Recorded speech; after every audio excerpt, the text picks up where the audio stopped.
The great hall of Valanthos Prime was silent.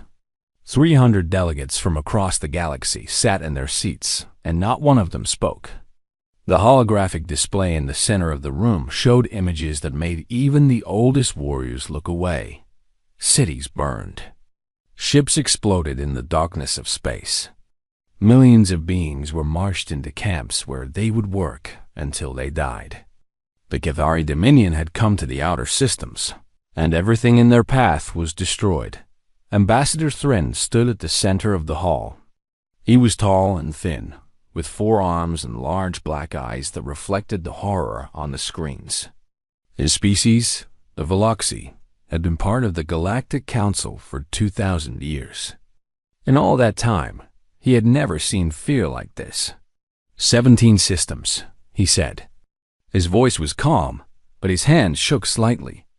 17 systems have fallen in 2 cycles. The combined fleets of 6 allied species engaged the Cathari at the Voran Nebula. They were destroyed in less than 3 hours. A murmur went through the crowd. The battle at Voran had been their best hope. 800 warships from the most powerful species in the Alliance had gathered there. They had outnumbered the Cathari 2 to 1. It had not mattered. Elder Corvan rose from his seat. He was ancient, even by the standards of his long-lived species. His scales had faded from bright green to pale gray, and he moved slowly. But when he spoke, every being in the room listened. "We have tried everything," he said. "We have sent our best ships. We have used our most advanced weapons. We have fought with honor and courage. And we have failed." He paused and looked around the room. His yellow eyes were tired but still sharp. "There is one option we have not tried. One species we have not called upon." The silence that followed was different from before. This silence was heavy with something close to dread. "No," said a delegate from the Morati Collective. He was a small creature covered in blue fur, and his voice was high and frightened. "You cannot mean the humans. They are dangerous, unpredictable. They do not follow the rules of war." "The Cathari do not follow the rules of war either," Corvan replied. "They kill prisoners. They enslave children. They burn worlds for sport. Perhaps we need someone who can match them." Thryn felt cold. He had read the files on humans. Every ambassador had. The species had been discovered 80 years ago, living on a small blue planet in an unremarkable system. They were young by galactic standards, barely able to travel between their own worlds. When the assessment teams had visited Earth, they had expected to find another primitive species. Instead, they had found something that made them very uncomfortable. The humans had a history unlike any other species in the known galaxy. They had spent most of their existence fighting each other. War after war after war, for thousands of years, using weapons and tactics that grew more terrible with each generation. But that was not the worst part. The worst part was that they were good at it. The assessment teams had given humans a classification that had never been used before. Not soldiers, which meant a species that could fight. Not warriors, which meant a species that lived to fight. They had called humans something else entirely. Special Forces. It meant a species that was too dangerous to fight directly. It meant a species that should be avoided at all costs. It meant that if you went to war with humans, you would not just lose. You would be destroyed in ways you could not imagine. "They have never lost a war," Corvan continued. "In their entire history, when humans truly commit to a conflict, they win. Always. They find ways to victory that no other species would consider. They adapt. They improvise. They endure suffering that would break any other being. And they never, ever give up. That is exactly why they are dangerous," Thryn said. He did not want to argue with Corvan, but someone had to speak the truth. Humans do not know when to stop. They do not accept surrender easily. They hold grudges for generations. If we bring them into this war, we cannot control what they will do. Can we control what the Cathari will do? Korvan asked. Can we stop them from burning more worlds? Can we save the 4 billion beings who are right now suffering in their labor camps? Thryn had no answer. A delegate from the Sirith Collective spoke up. She was covered in smooth gray skin, and her voice was soft and musical. What do the humans want? If we ask for their help, what will they demand in return? That is the strange thing, Korvan said. When they were offered membership in the council 80 years ago, they refused. They said they were not ready. They said they had work to do on themselves first. They asked only to be left alone. And we have left them alone, the Sirith delegate said. We have avoided their system. We have not contacted them. Now we come asking for help? Why would they agree? Korvan was quiet for a moment. Then he said something that Thryn would remember for the rest of his life. Because humans do not like bullies. It is one of the few things about them that makes sense. When they see someone hurting someone weaker, something inside them becomes angry. They cannot help it. It is part of who they are. The vote took place 1 hour later. It was close. Many delegates voted against contacting the humans, too afraid of what might happen. But in the end, fear of the Cathari was greater than fear of the humans. The motion passed by 12 votes. Thryn was chosen to lead the delegation. He did not want this honor, but he could not refuse. As he prepared to leave for Earth, Korvan came to speak with him privately. Be careful, the old reptile said. Be honest with them. Tell them everything, even the parts that make us look bad. Humans can smell lies the way a predator smells blood. If you try to trick them, they will know. And they will not help us. What if they refuse anyway? Thryn asked. Korvan's eyes were sad. Then we are already dead.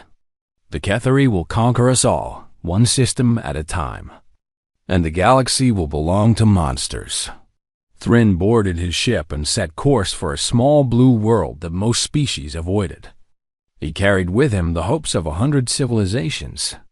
And he prayed to gods he did not believe in that the humans would listen.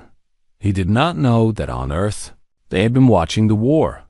He did not know that human commanders had already begun making plans. And he did not know that when humans went to war, they did not fight to win. They fought to make sure no one would ever dare challenge them again. Armstrong Station hung above the gray surface of Luna like a silver flower. It was the largest structure humans had ever built in space, home to 50,000 people and the headquarters of the United Earth Defense Force. It was also the place where aliens came when they wanted to talk to humanity. Commander Grace Holloway stood in the reception bay and watched the alien ship approach through the massive windows.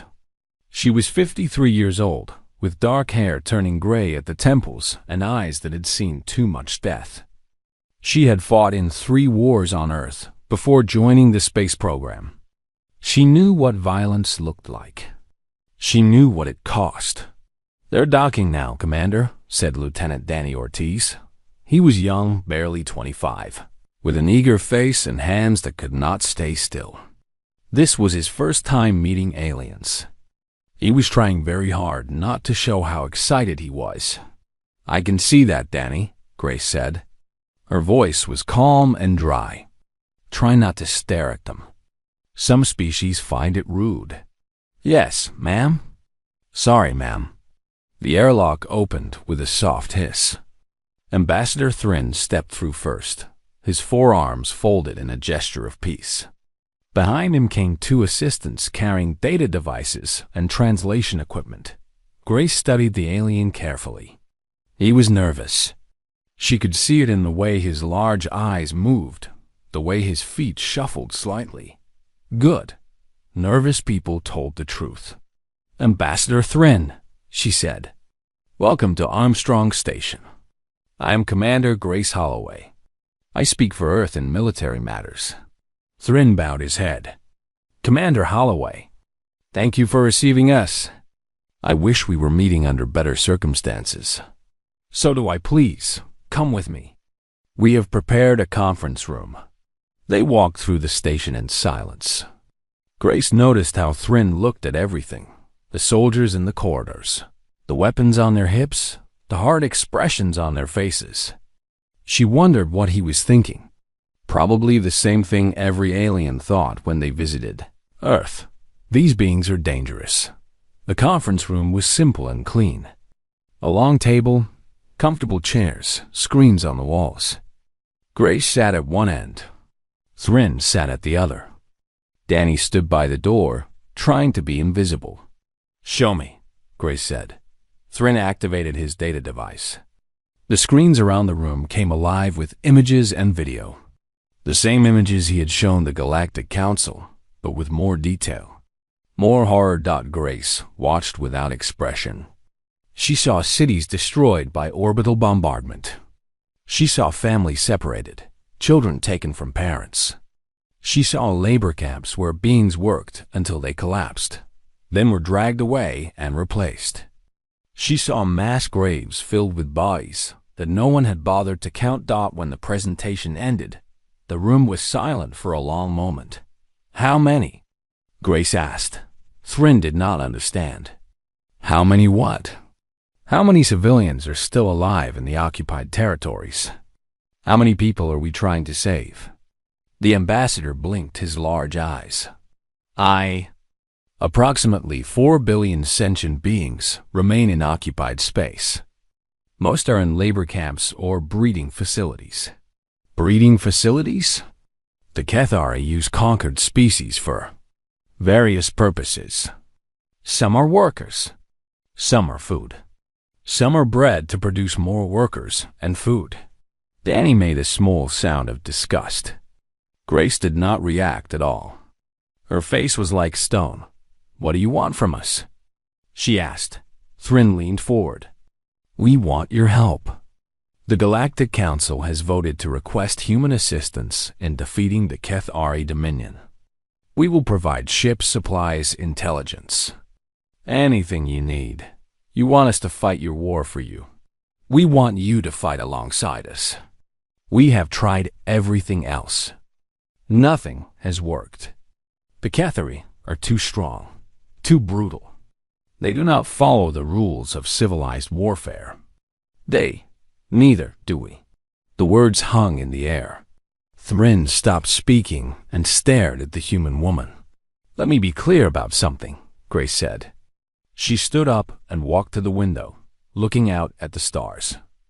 "Humans do not fight wars the way other species do.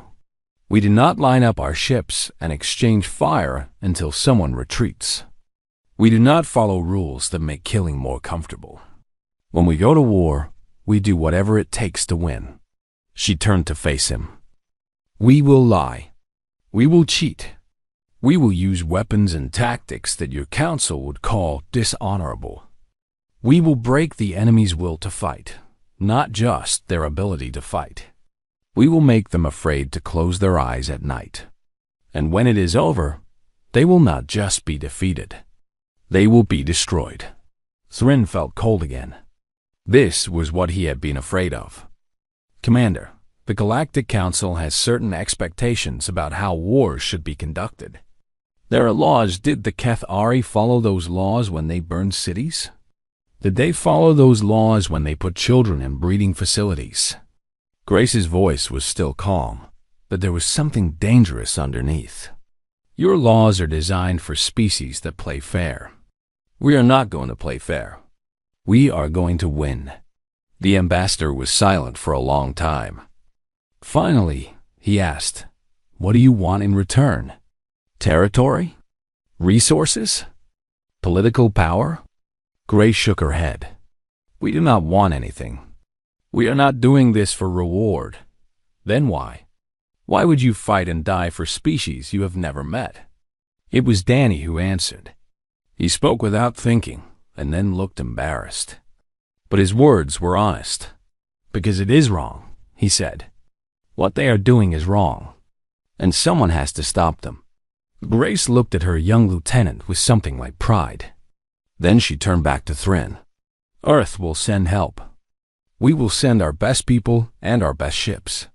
But I need you to understand something, Ambassador. Once we get involved, there is no going back. The Cathari will learn what happens when you hurt innocent people. They will learn why every species in the galaxy avoids our system. They will become an example. She stepped closer to the alien, and her eyes were hard. Is your council prepared for that? Are you prepared to watch us do what needs to be done? Thrin thought about the 4 billion beings in labor camps. He thought about the children in breeding facilities. He thought about the 17 systems that had already burned. Yes, he said. We are prepared. Grace nodded slowly. Then we have an agreement. Go back to your council and tell them help is coming. Tell them to pull their remaining fleets back to safe positions. And tell them to stay out of our way. How long until your forces arrive? Grace smiled. It was not a warm smile. We have been watching your war for 6 months, Ambassador. Our ships left Earth orbit 3 days ago. They will reach Cathari space in 6 weeks. Thrin stared at her. You were already coming? Before we asked? We were coming to observe. Now we are coming to fight. Grace walked to the door. Danny will show you back to your ship. Safe travels, Ambassador. The next time we meet, this war will be over. As Thrin left Armstrong Station, he realized something that made his stomach turn. The humans had not needed to be convinced. They had not needed to be bribed or threatened. They had seen innocent people suffering, and they had decided to act, and that, he understood now, was what made them truly terrifying. The human fleet emerged from faster-than-light travel at the edge of Cathari space. 12 ships. That was all. 12 small vessels against an empire that had conquered 40 species. Admiral Ben Castillo stood on the bridge of the carrier Defiance and looked at the stars. He was a big man with broad shoulders and a gentle face that smiled easily. He looked like someone's favorite uncle, the kind of man who told jokes at family dinners and played with children in the yard. He did not look like a man who had won 3 wars and never lost a single battle. All ships reporting ready. Admiral, said Lieutenant Commander Nadia Price. She was his tactical officer. A sharp-minded woman with quick eyes and quicker thoughts. She had already analyzed every piece of intelligence about the Cathari military. She had found 17 weaknesses in their defensive formations. She had not shared this information with anyone except Ben. Good, Ben said. Let them see us. The Defiance powered up its systems and broadcast its location openly. Within minutes, Cathari sensors had detected the human fleet. Within hours, the Dominarch himself was responding. Vreth appeared on the view screen like a nightmare-given form.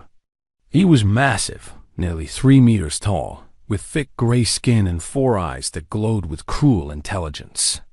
His species had evolved as apex predators on a harsh world, and they had carried that predator instinct to the stars.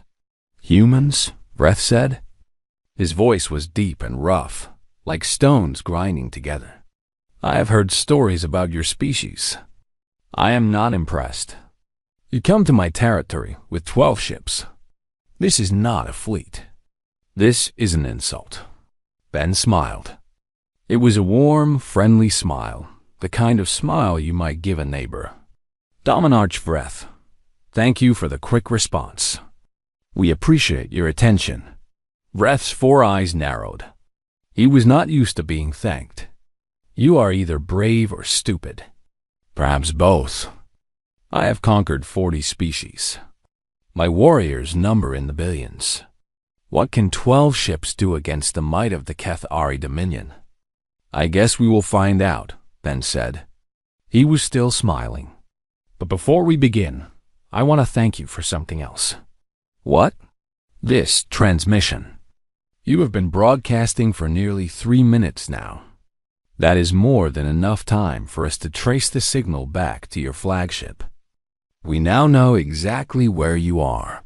The smile did not change, but something in Ben's eyes did. Something cold appeared there, something that made even Vreth feel a small chill. "See you soon, Dominarch." The transmission ended. Vreth immediately ordered his fleet to change position. He was angry at himself for making such a simple mistake. But surely it did not matter. 12 ships could not threaten his empire. 12 ships would be destroyed in minutes. He was wrong. The human fleet did not attack. Instead, it scattered.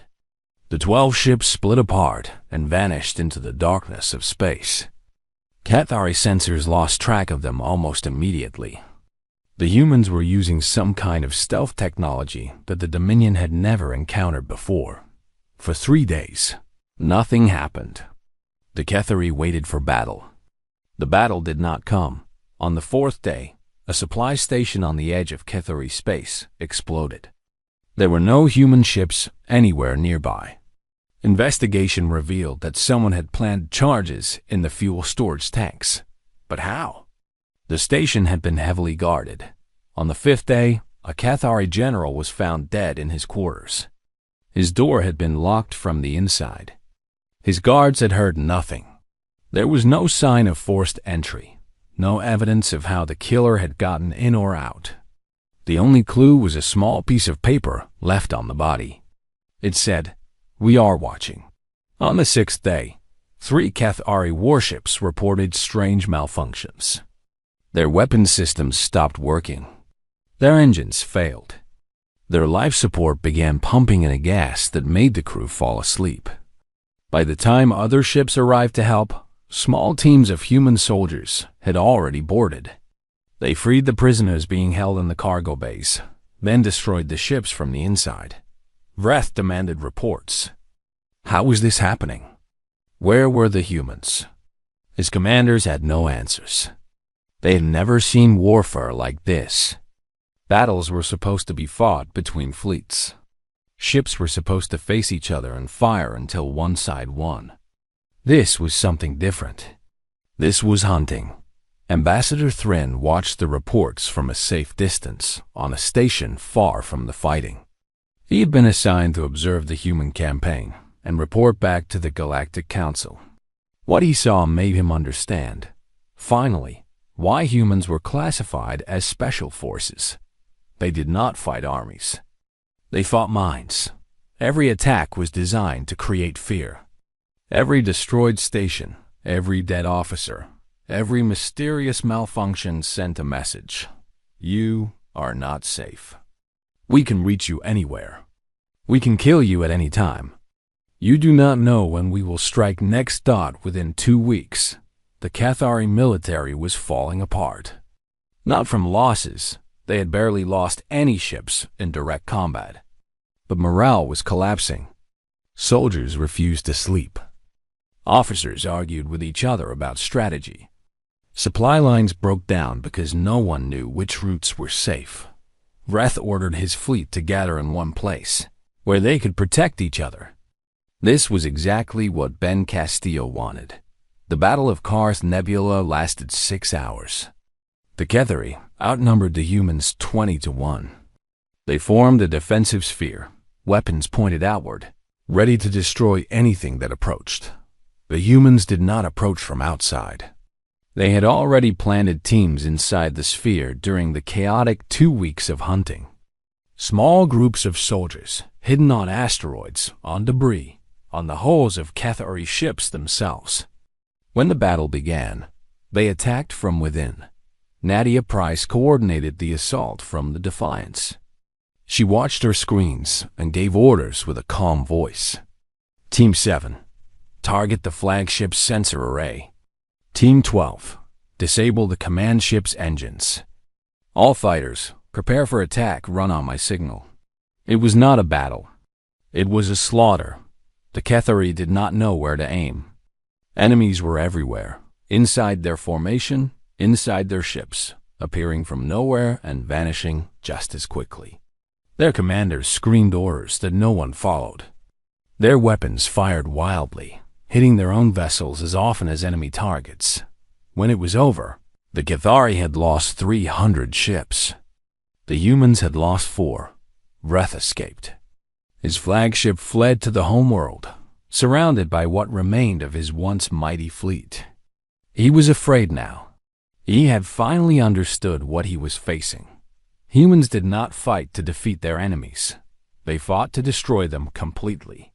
Ben Castillo watched the retreating Cathari ships on his view screen. His gentle smile was gone now, replaced by something harder. Something tired. "Sir," Nadia asked, "do we pursue?" "Not yet," Ben said. "We have work to do first. There are 4 billion people in those labor camps. We save them before we finish this. And Vreth? He will wait. He has nowhere to run." Ben turned away from the screen. "Send word to the ground teams. It is time to start freeing prisoners." Far away, on a station at the edge of known space, Thrin wrote his report to the Galactic Council. He wrote about human tactics and human technology. He wrote about the fear he had seen in Cathari eyes. And at the end, he wrote a warning. Do not ever give humans a reason to fight you. Because once they start, they will not stop until you are broken. And they will make sure you never forget what they did to you. The planet was called Sirith IV. It was a cold world with gray skies and endless plains of frozen mud. Before the Cathari came, it had been home to 2 million Veluxi. Now it was a prison. The processing facility sat in the middle of the largest plain, a massive structure of black metal and dirty concrete. 60,000 Veluxi were kept inside, working in the factories that produced weapons for the Dominion. They worked 16 hours a day. They were fed barely enough to survive. When they died, their bodies were burned and new prisoners were brought in to replace them. 3,000 Cathari warriors guarded the facility. They had heavy weapons, armored vehicles, and air support. They were confident that no force could take the prison from them. Sergeant Katie Dunn looked at the facility through her binoculars and smiled. 3,000 guards, she said. That is a lot for 8 people to handle. Her team lay in the frozen mud beside her, hidden under thermal blankets that made them invisible to sensors. There were 7 of them, not counting Katie. Each one was a specialist: explosives, communications, medical, combat. Together, they had been trained to do impossible things. "Orders, Sergeant?" asked Private First Class Leo Martinez. He was the youngest member of the team, barely 19, but his hands were steady and his eyes were sharp. "We do not attack the guards," Katie said. "We attack their minds." For the next week, Katie's team became ghosts. They moved through the territory around the prison, never staying in one place for long. Every night, they struck. The first night, they killed 2 guards who were patrolling the lawn. They left the bodies where they would be found, with messages carved into the frozen ground beside them. "We see you." The second night, they sabotaged a supply convoy. The vehicles exploded one by one as the Cathari watched helplessly. No one saw who had planted the bombs. The third night, they infiltrated the officers' quarters. They did not kill anyone. They just moved things. They rearranged furniture. They left human boot prints on the floor. When the officers woke up, they realized that enemies had been standing over them while they slept. By the 4th night, the guards had stopped sleeping. They huddled together in groups, weapons ready, jumping at every sound. Katie's team did not attack that night. They did not need to. Fear was doing their work for them. The camp commander sent desperate messages to Cathari High Command, begging for reinforcements.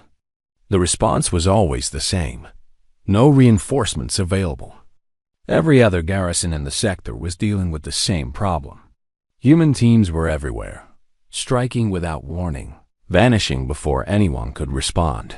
On the 7th night, Katie's team broadcast a message to the prisoners inside the facility. They used a frequency that only Veluxi could hear. The message was simple: help is coming. Be ready. The next morning, the prisoners began to resist. They worked slowly. They made mistakes. They broke machines and pretended it was an accident. The guards punished them, but there were 60,000 prisoners and only 3,000 guards. The punishments could not be everywhere at once. Meanwhile, on the other side of Cathari space, Admiral Ben Castillo was playing a different game. He had tracked Vreth's flagship to the Dominion homeworld. The planet was called Keth Prime, a harsh desert world where the Cathari had evolved into the galaxy's most feared predators. Vreth had gathered his remaining fleet there, still massive, still powerful, still outnumbering the humans by impossible odds. Ben did not attack the fleet. Instead, he did something that Vreth never expected. He talked to the people. Human ships broadcast messages directly to Cathari civilian communication networks. The messages were in the Cathari language, spoken by human voices that had learned every tone and inflection perfectly. The messages showed footage that the Dominion government had kept secret. They showed what Cathari soldiers had really done in the conquered territories. The labor camps, the breeding facilities, the mass graves, the children screaming for parents they would never see again. Your government told you these people were enemies, the messages said. Your government told you this war was necessary. Your government lied. Your warriors have been committing crimes against innocent beings, and the galaxy has sent us to stop them. At first, the Cathari people did not believe it. They had been told all their lives that their military was honorable, that their conquests brought order to primitive species. But the evidence was overwhelming. The footage was real. The faces of the victims were real. Doubt spread like a disease. Citizens began asking questions. Why had the government hidden this? What else had they lied about? How many innocent beings had died in their name? Vreth was furious. He ordered the broadcasts jammed, the sources destroyed. But the humans had hidden their transmitters too well. The messages kept coming, day after day, wearing down the walls of propaganda that had kept the Cathari people obedient. Riots broke out in 3 major cities. Citizens demanded answers. Some demanded an end to the war. Some demanded that their leaders face justice for what had been done. Vreth's own officers began to question him. They had believed they were warriors, not monsters. Now, they were not sure what they were. On Sirith 4, Katie's team finally moved on the processing facility. It was the 10th night. The guards were exhausted, afraid, and demoralized. Half of them had not slept in days. The other half were too paranoid to focus on anything. The attack came from everywhere at once. Katie led the assault on the main gate, while her team hit secondary targets around the facility. Explosions lit up the night. The power grid failed. Emergency lights flickered and died in the darkness. The guards panicked. They fired at shadows, at each other, at anything that moved. They had been trained to fight armies. They had not been trained to fight fear. The prisoners heard the chaos and understood. They broke free from their barracks and overwhelmed the guards who were supposed to be watching them. 60,000 beings who had been beaten and starved and worked nearly to death discovered that they still had strength. They still had rage. By dawn, the facility was free. Katie's team had lost one member. Private Martinez had been shot during the initial assault. He died with a smile on his face, knowing that the mission had succeeded. Katie knelt beside his body and closed his eyes. "You did good, Leo," she whispered. "You did real good." She stood up and looked at the thousands of freed prisoners gathering in the courtyard. They were thin and weak, but they were alive. They were free. She activated her communicator. "Command, this is Sergeant Dunn. Sirith 4 processing facility is secured. 60,000 prisoners liberated. One casualty on our side." Admiral Castillo's voice came back, warm and proud. "Outstanding work, Sergeant. Evac ships are on the way. Get those people ready to move." "Yes, sir." Katie paused. "Sir, when do we go home?" There was a long silence. Then Ben said, "Not yet, Katie. Not yet. But soon. We are almost done." Katie looked at the sky, where the first light of dawn was breaking through the gray clouds. She thought about Leo Martinez, 19 years old, who had died to free people he had never met. "It better be worth it," she said quietly to herself. "It better be worth it." Across the galaxy, similar scenes were playing out. Human teams were freeing prisoners on a dozen worlds. Cathari garrisons were surrendering or retreating. The Dominion's grip on its conquered territories was breaking, and on Keth Prime, Dominarch Reth watched his empire crumble and knew that he had only one choice left. He would have to face the humans directly. One final battle. Winner take all. He began gathering his fleet for the last stand of the Cathari Dominion. The final battle began above Keth Prime, under a sky filled with 1,000 warships. Dominarch Vreth stood on the bridge of his flagship, the Eternal Conquest, and watched the human fleet approach. His remaining forces still outnumbered the humans 50-1. He had gathered every ship, every warrior, every weapon the Dominion had left. This would be the end, one way or another. "Broadcast to all frequencies," Vreth ordered. His voice was cold and hard. "I want the humans to hear this." The communications officer obeyed. Vreth spoke to the stars. "Humans, you have fought well. You have used tricks and deception to weaken my empire. But tricks will not save you now. Face me in honorable combat, fleet against fleet. Fight like warriors, not like cowards. Or run back to your little planet and be known forever as the species that hid from the Cathari." He waited for a response. When it came, it was not what he expected. Admiral Ben Castillo appeared on the view screen. He was sitting in his command chair, looking relaxed, almost peaceful. That gentle smile was back on his face. "Dominarch Vreth," Ben said, "I accept your challenge. We will meet your fleet in direct combat." Vreth's 4 eyes narrowed. This had to be a trick. "You accept? No conditions? No demands?" "No conditions. Fleet against fleet, just like you wanted. But I should warn you about something first." "What?" Ben leaned forward slightly. "We are going to lose some ships in this battle. We know that. We have accepted it. The question is, how many of your warriors are willing to die today? Because I promise you, Dominarch, for every one of us that falls, 100 of yours will fall with them." The transmission ended.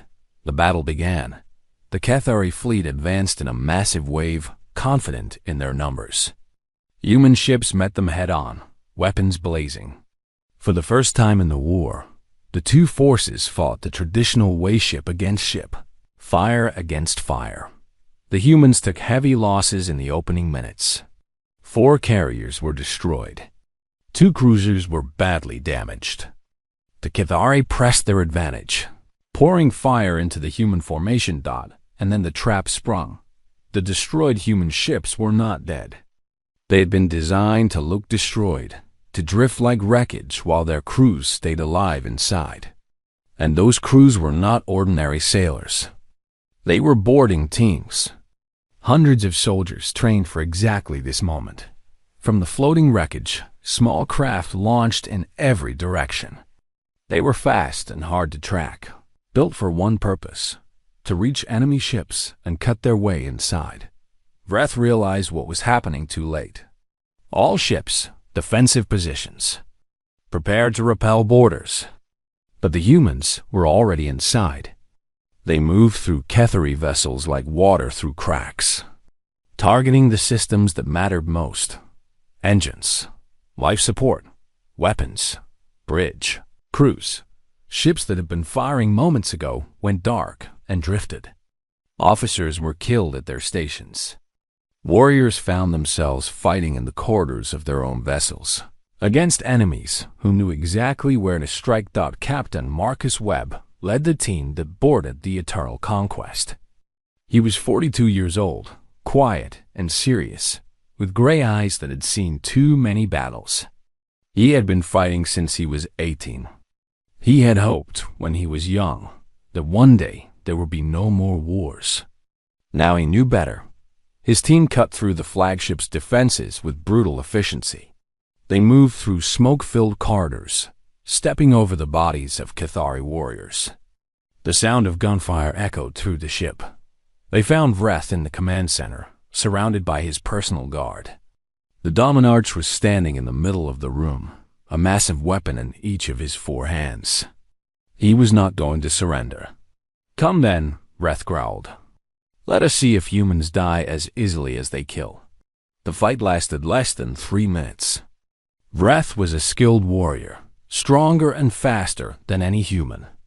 But Marcus and his team had been training for this moment their entire lives.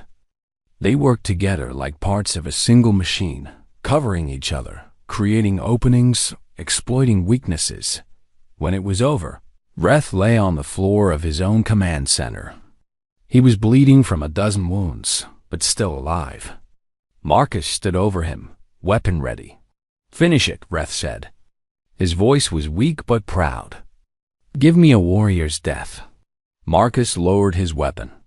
"No." Vreth's 4 eyes widened in confusion. "What? We did not come here to kill you, Dominarch. We came here to end the war." Marcus knelt down so he was at eye level with the fallen leader. "Here's what is going to happen. You will order your remaining ships to surrender. You will release every prisoner in Cathari territory. You will pay reparations to every species you have harmed. And you will never wage aggressive war again. And if I refuse?" Marcus's gray eyes were cold. "Then we leave. We go back to Earth and wait. And in 5 years, or 10 years, or 20 years, when your people have rebuilt, we come back. And next time, there will be no surrender. No negotiations. We will burn Keth Prime to ash and salt the ground so nothing ever grows here again." He leaned closer.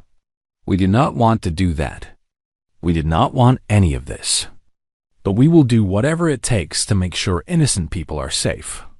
So make your choice, Dominarch. Peace or extinction." Vreth was silent for a long moment. Outside the viewports, his fleet was falling apart. Ships were surrendering. Others were trying to flee. The battle was over. Why? Vreth asked finally. His voice was barely a whisper. "Why do you fight so hard for species you have never met? What do they matter to you?" Marcus stood up. He thought about all the wars he had fought, all the friends he had lost, all the terrible things he had seen and done. He thought about the labor camps and the breeding facilities. He thought about the children. "Humans spent most of our history hurting each other," he said. "We got very good at it. Better than anyone else in the galaxy. For a long time, we thought that was all we were, a species of killers. But then we looked at the stars and realized something." He looked at Vreth with something that might have been pity. "We realized we could use all that skill, all that violence, for something better. We could protect people instead of hurting them. We could stop monsters instead of being monsters." He paused. "We are still learning how to be good. It is hard. We make mistakes. But we keep trying." Vreth closed his eyes. "I will give the order. The war is over." 1 year later, Ambassador Thrin stood before the Galactic Council. Behind him, holographic displays showed images of rebuilt cities, freed prisoners returning home, Cathari leaders standing trial for their crimes. "The war is ended," Thrin announced. "The Cathari Dominion has been dismantled. 4 billion beings have been freed. A new era of peace has begun." The council chamber erupted in celebration. Delegates embraced each other. Some wept with relief, but Thrin raised his hand for silence. His face was serious. "I must add a warning to my report," he said. "The humans have returned to their own system. They asked for nothing in return for their service. No territory, no tribute, no special status. They simply went home, The council was confused. This was not how species behaved after winning wars. This generosity, Trin continued, is perhaps the most frightening thing about them, because it means that when humans fight, they do not fight for conquest or profit. They fight because they believe it is right. And a species that fights for belief is a species that will never stop. He looked around the room at the delegates who had once been so afraid. We have formally invited Earth to join the Council as a full member. Commander Grace Holloway has accepted on behalf of her species. She asked only one thing in return, that humans be called upon only when truly needed. And what did she mean by that? Asked Elder Corvon. Thrin remembered his last conversation with the human commander. She had smiled, a rare thing, and said something that still echoed in his mind. She said that humans are still learning how to be good. They have work to do on themselves. They want to become better than they are. He paused. I believe she meant that they hope, one day, to be known for something other than war. The council was silent, somewhere in the darkness between stars, on distant worlds ruled by predator species. Stories spread about what had happened to the Cathari. Stories about a small species from an unremarkable planet. Stories about beings who fought without mercy and asked for nothing in return. Stories about the special forces. One by one, the predators looked at their own empires and their own ambitions. They thought about the labor camps they might build, the species they might conquer, the innocents they might harm. And then they thought about the humans. They decided to stay in their own territories. The galaxy had found its guardians. And the guardians were watching. Always watching.